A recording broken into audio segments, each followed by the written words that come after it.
คลิปนี้บ่เหมาะกับเด็กและเยาวชนเด้อ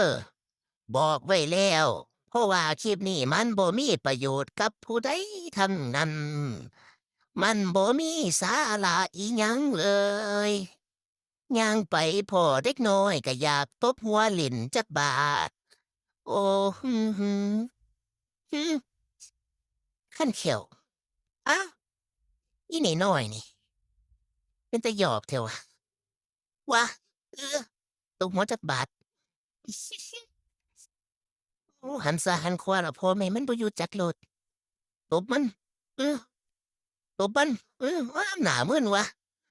ตบมันสิมาเยี่ยมอีกโอ้ยเตะโฝ่งสักบาทซะเนาะถ้าแม่นมันดื้อมันมึนเนาะตอนแรกก็ว่าสิไปสัมภาษณ์อยู่สาเหตุอะไรที่คุณพักผ่อนที่บ้านมันก็สิตอบเนาะขี้คร้านมีหยังบ่ขี้คร้านซื่อๆนี่ล่ะอีแม่ลูกข้อยมันก็คือข้อยเนาะอืมแต่ข้อยก็ยังคร้าน